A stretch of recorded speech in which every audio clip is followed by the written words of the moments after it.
არაბთა გაერთიანებული საამიროები ქვეყანაში ჩარჩენილი 10,000-ობით მგზავრი სასტუმროსა და კვების ხარჯებს სრულად დაფარავს. გადაწყვეტილება მას შემდეგ მიიღეს, რაც ირანის მიმართულებით მიმდინარე სამხედრო დაპირისპირების ფონზე რეგიონში საჰაერო სივრცე დაიხურა და 1000-ობით რეისი გაუქმდა ან გადაიდო. ქვეყანაში ამ დროისთვის დაახლოებით 20,000 მგზავრი ელოდება ფრენას. არაბთა გაერთიანებული საამიროების სამოქალაქო ავიაციის გენერალური სამმართველოს განცხადებით, სახელმწიფო სრულად იღებს საკუთარ თავზე დაზარალებული მგზავრების განთავსებისა და მასპინძლობის ხარჯებს. აბუ-დაბის კულტურისა და ტურიზმის დეპარტამენტმა სასტუმროებს გაუგზავნა სპეციალური შეტყობინება, რომლის მიხედვითაც იმ სტუმრებს, რომელთაც ჯავშნის ვადა მოეწურათ, მაგრამ ფრენების შეჩერების გამო ქვეყნის დატოვება ვერ შეძლეს, განთავსების ვადა უნდა გაუგრძელდეთ. ანალოგიური მითითება მიიღო დუბაის ეკონომიკისა და ტურიზმის დეპარტამენტისგანაც სასტუმროების სექტორმა.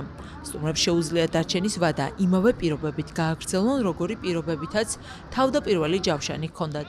იმ შემთხვევაში, თუ მგზავრები დამატებითი ხარჯების გადახდას ვერ შეძლებენ, სასტუმროებმა ამის შესახებ უწყებას უნდა აცნობონ. დუბაის საერთაშორისო აეროპორტსა და ალ-მაქტუმის საერთაშორისო აეროპორტში ოპერაციები დროებით შეჩერებულია. აბუ-დაბის ზაიედის საერთაშორისო აეროპორტმაც შეაჩერა მუშაობა.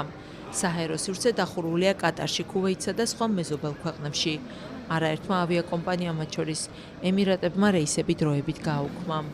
ავიაციის სფეროს წარმომადგენლები აცხადებენ, რომ ამ ეტაპზე აფასებენ უსაფრთხოებას და ამოწმებენ ინფრასტრუქტურას რეისების სრულად უსაფრთხოების პირობების უზრუნველყოფის შემდეგ ახდება.